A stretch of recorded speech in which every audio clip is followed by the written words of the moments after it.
এই ট্রাইব্যুনাল যেন স্থায়ী থাকে, এটা যেন এই কয়েকটা অপরাধ বিচার করে যেন শেষ না হয়।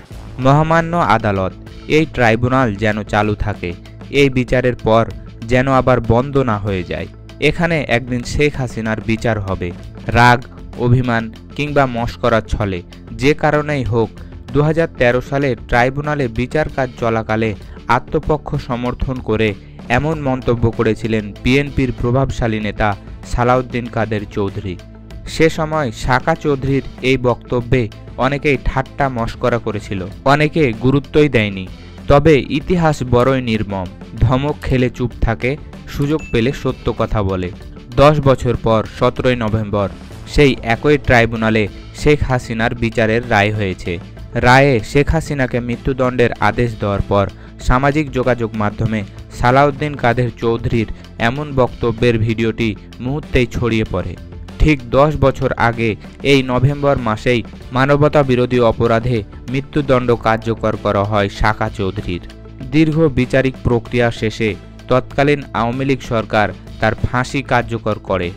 যদিও আন্তর্জাতিক অপরাধ ট্রাইব্যুনালে তার বিচার প্রক্রিয়া নিয়ে তখনই প্রশ্ন উঠেছিল। সাকা চৌধুরী নিজেও ট্রাইব্যুনালে নির্দোষ দাবি করে বক্তব্য দেন। সাবেক 6 বারের এই সংসদ সদস্যের সেই বক্তব্য নতুন করে ভাইরাল হয়েছে সামাজিক যোগাযোগ মাধ্যমে।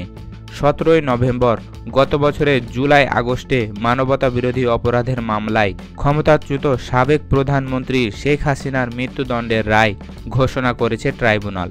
টানা প্রায় 15.5 বছর ক্ষমতা ধরে রাখা দুর্দশ প্রভাবশালী শেখ হাসিনার ফাঁসির রায়ের পর অনেকেই নানা প্রতিক্রিয়া জানাচ্ছেন। কেউ কেউ সালাউদ্দিন কাদের চৌধুরীর সেই বক্তব্য নতুন করে সামনে এনেছেন, যেখানে তিনি হাসিনার বিচার সম্পর্কে বলেছিলেন। ভিডিওটিতে সাকা চৌধুরীকে বলতে দেখা যায়, এই আন্তর্জাতিক অপরাধ ট্রাইব্যুনাল যেন চালু থাকে, একদিন এখানে শেখ হাসিনারও বিচার হবে। 6 বারের সংসদ সদস্য সাকা চৌধুরী ছিলেন বিএনপির সর্বোচ্চ নীতি নির্ধারণী ফোরাম জাতীয় স্থায়ী কমিটির সদস্য।